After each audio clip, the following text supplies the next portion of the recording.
That is heavy. Can you believe that that was in somebody? So you want to know where the metals come from? Great, I'll show you. Come here. Come here.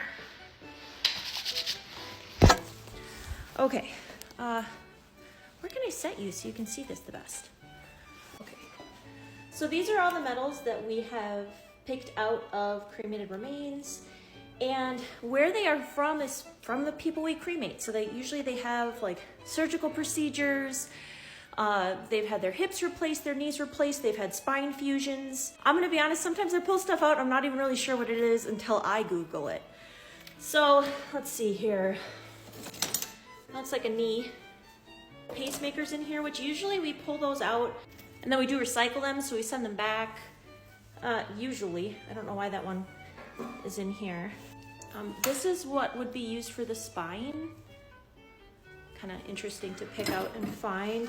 So it is kind of like a scavenger hunt. Lots of staples. Some of the cremation containers we use have staples in them. I'm gonna guess that got put in there by accident. This is a piece of metal from a body bag. I don't know why they use these, but they do for the handles. It secures the handle to the body bag.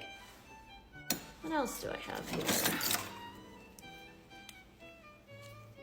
I actually don't know what that was for. Maybe a doctor or somebody can stitch this and let us know.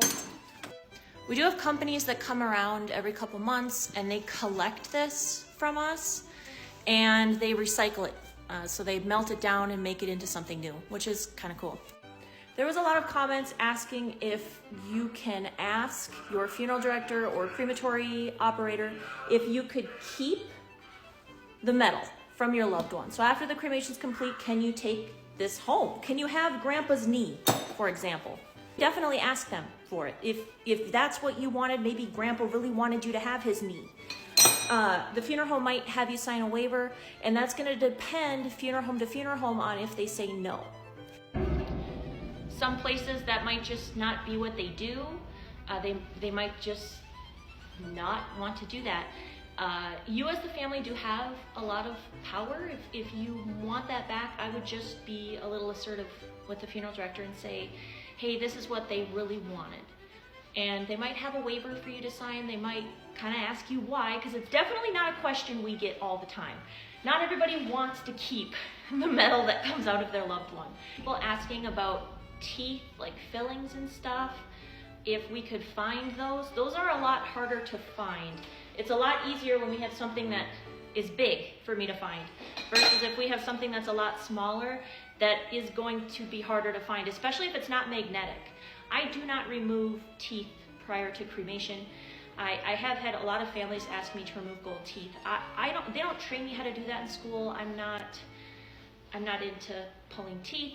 So we can hire a dentist to come in and do the gold teeth if that is something that the family wants. So yeah, that's my bucket of metals. I hope you found this interesting or at least educational. So thanks for being here.